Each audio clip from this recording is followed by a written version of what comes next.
आज की क्लास में हम प्रीपोजिशन टॉपिक को कंटिन्यू करेंगे। लास्ट क्लासेस में हमने प्रीपोजिशन ऑफ टाइम को कंप्लीट कर लिया था कि प्रीपोजिशन ऑफ टाइम में कौन से प्रीपोजिशन का यूज़ होगा और किस तरह से किस सेंटेंस में प्रीपोजिशन ऑफ टाइम यूज़ किया जाएगा। नेक्स्ट पोजीशन ऑफ प्लेस को हम डिस्कस करेंगे। पोजीशन ऑफ प्लेस में सबसे पहले हम जो प्रीपोजिशन लेंगे वो है एट। एट जो प्रीपोजिशन है ये किसी भी प्लेस के लिए हम यूज़ करेंगे तो किस सेंस में करेंगे? एट को हम हमेशा जो स्मॉलर प्लेस के लिए यूज़ करेंगे। एट इज़ यूज्ड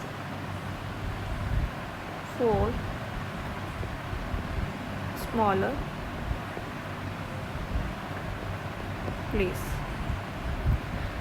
कोई भी छोटी जगह का नाम है, जगह है या कोई भी पोजीशन है, उस तरह की चीज़ों के लिए हम एट का यूज़ करेंगे। उससे पहले इसको एग्जांपल से समझ लेते हैं।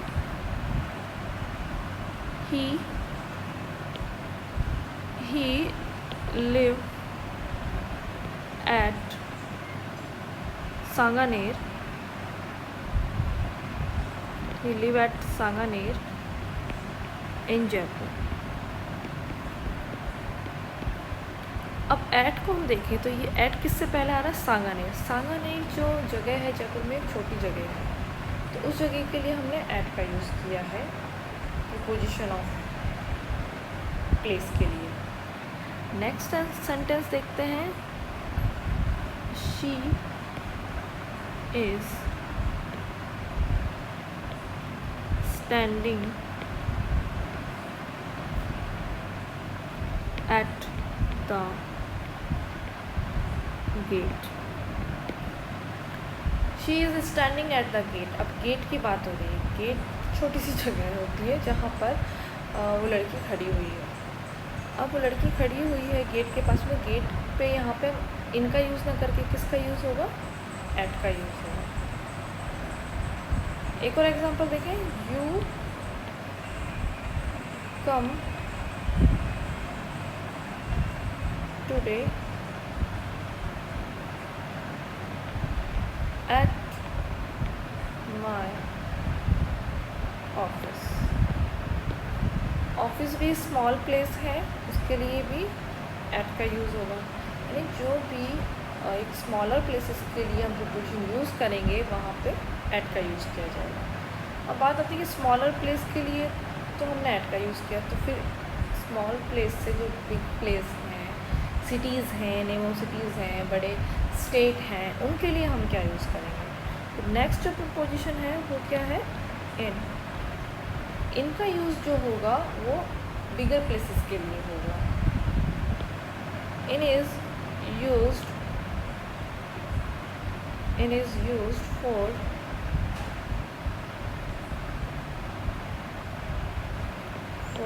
बिगर प्लेसेस। जैसे वी लिव इन राजस्थान। अब यहाँ पे हम इनका यूज़ करेंगे ना कि एट का, क्योंकि एट का यूज़ करें तो माना जाएगा एट का यूज़ छोटी जगह के लिए आएगा। इनका यूज़ यहाँ पे सही माना जाएगा। Next preposition between. Between as we know in general sense ये किसी भी दो व्यक्ति या वस्तु के बीच की स्थिति को इंडिकेट करता है, यानी के बीच के सेंस में इसका यूज़ होता है। इसको सीधे एग्जांपल से ही समझ लेते हैं। The cat is between the two tables. Cat है दो टेबल्स के बीच में है। टू टेबल्स, दो का सेंस है, उसके बीच की बात है तो बिटवीन। कोई भी प्लेस या स्थिति इस तरह से है, कैट कहाँ है? दो टेबल के बीच में, तो ऐसी सिचुएशन में हम बिटवीन का यूज़ करेंगे। एक और एग्जांपल समझते हैं। The child the child was sitting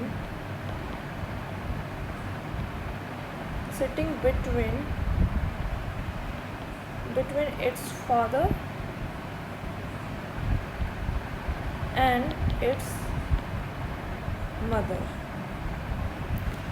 child जो है वो अपने फादर मदर के बीच में बैठा हुआ है. तो चाइल्ड की पोजीशन क्या है? वो child was sit between the father and mother. अगर कोई भी डिवीज़न की बात आती है दो लोगों के बीच में, तो उसके लिए भी हम बिटवीन का यूज़ करते हैं. जैसे कि डिवाइड these mangoes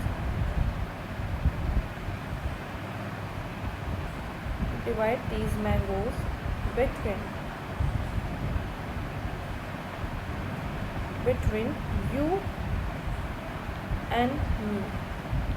तो यहाँ पे दो पर्सन है, यू एंड मी, उनके बीच में मैंगोज़ को डिवाइड करना, तो इसलिए हम बिटवीन का यूज़ कर रहे हैं. अब दो के लिए हमने बिटवीन का यूज़ किया है, तो मोर देन टू के लिए हम किस चीज़ का यूज़ करेंगे? इसके लिए जो नेक्स्ट प्रीपोजिशन आता है वो है अमंग. अमंग प्रीपोजिशन, इसका प्रयोग मोर देन टू पर्सन और थिंग के बीच के अर्थ में होगा. बिटवीन और अमंग दोनों साथ में ही है, पर बिटवीन में two person two things and more than two person and things among के लिए यूज़ होगा. जैसे कि हम जो लास्ट वाला एग्जांपल उसी को ले लेते हैं वापस. Divide these